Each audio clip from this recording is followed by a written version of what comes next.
Okay guys, so I got my parts finally. Restring toaster element and the bearing kit for the dryer. It's almost a week later. The laundry is really backed up. So we're going to put this together tonight.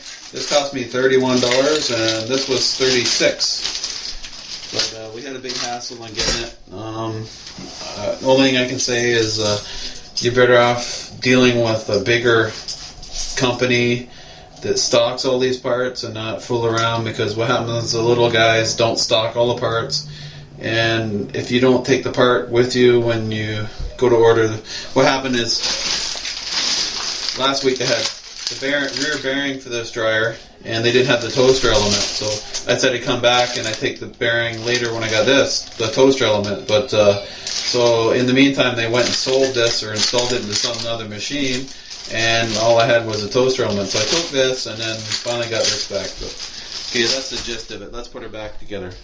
Okay, so we're going to re-string the element first off. So get the old one out, however you can.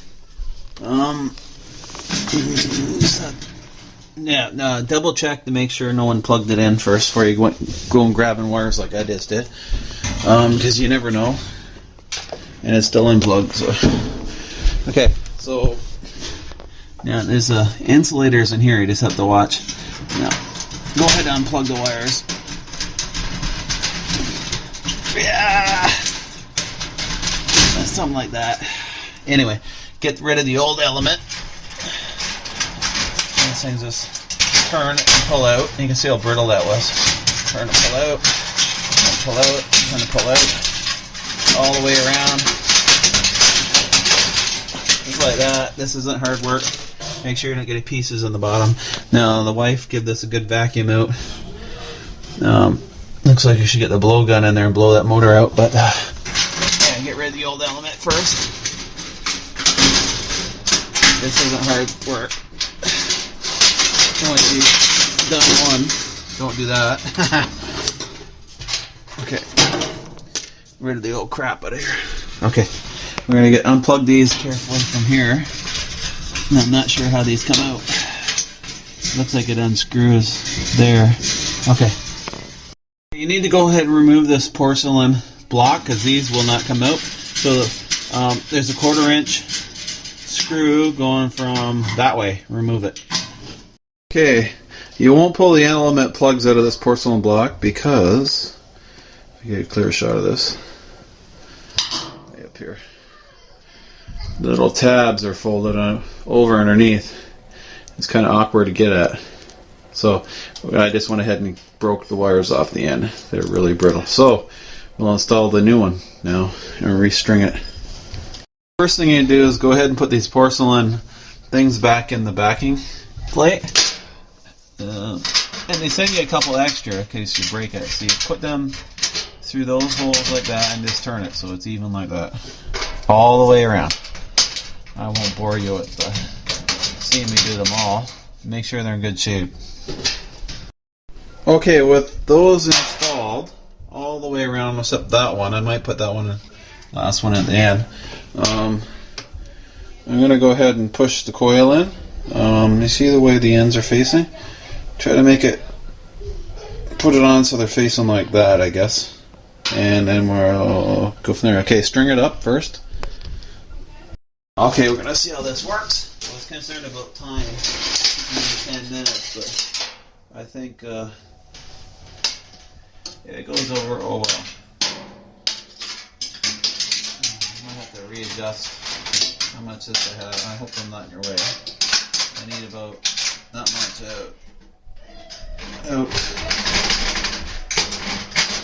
Set in there.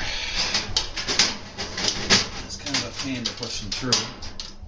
Just want to make sure I got enough.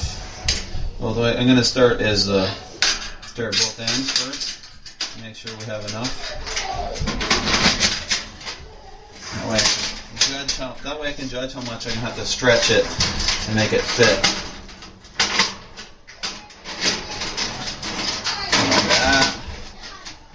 That. Just to make sure I have enough to go around. Pretty good. It's not very hard. toaster element, well, filament, I like call it toaster element, it's pretty tough compared to the old one. It was brittle. Now you want to make sure it's not sitting like this or like that, because there's on the back of the dryer there's a heat shield that goes in there, and you do not want it to rub. It's kind of, I don't know what kind of clearances it has, so just kind of go in and make sure it's all, you can see it starts to top out more than the bottom, but that's alright. Okay, so with that done, we need to put our new block in, and we need to bend these tabs over in the end so they cannot pull out while the dryer is running. So we'll go ahead and do that. Goes that way. And I'm not sure how I'm going to do that, but put it in. I'll have a look at it first.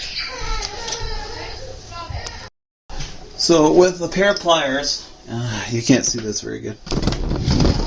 Well, anyway, to get the gist of it, I'll show you the old one. With a pair of pliers, I've kind of bent these tabs over. This camera's not working. I'm going to have to get a new camera, guys. You can see the tabs are bent over on the connectors. So I've done that down there. Now I'm going to plug it back in. Put the screw back in, which is a quarter inch screw. And it goes up into here. That back in, and we'll readjust where the wire is sitting. Okay. Now I'll tighten that up. Make sure it's fairly, it's only into tin, so you gotta put a whole lot of torque on it, but I'm gonna plug it back in. Try to stay away while I do this. Okay, now readjust this so it doesn't hit anything or touch each other. You don't want a failure. Kind of guess at it. It's probably got some tolerances in there. But there. So it doesn't touch anything, and it's fair distance away from the other one. And sorry about the kids in the background, guys. Okay, there we go. Now we'll replace the rear bearing.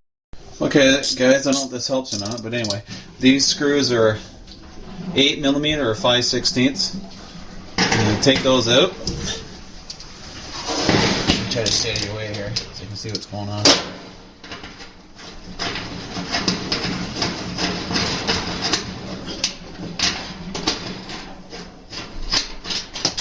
Oh, something fell out behind. Okay.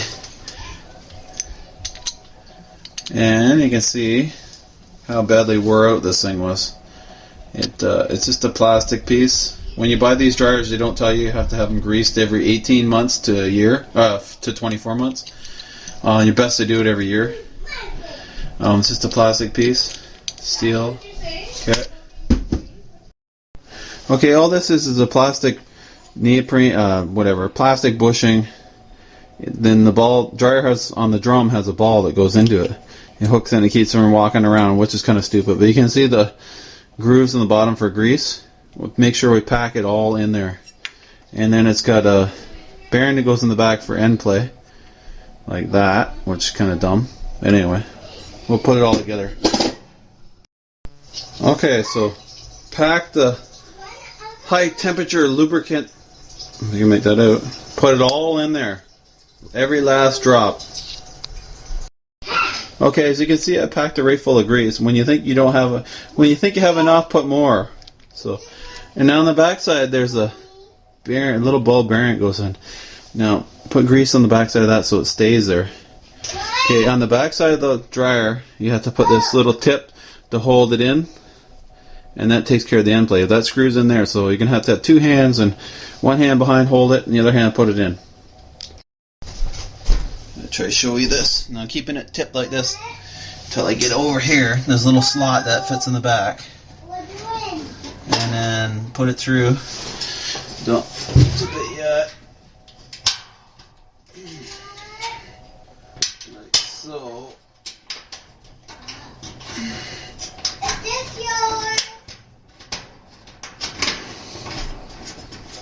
Like that.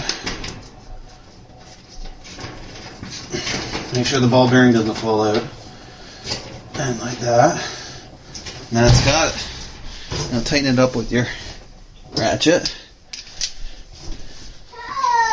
Can't find a good one yet. Excuse my 3-year-old in the background. He thinks I'm talking to him. Alright, tighten it up.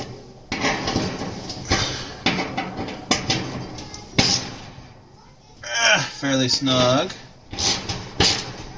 Like so. And when you think it's not tight enough, tighten it a little bit more.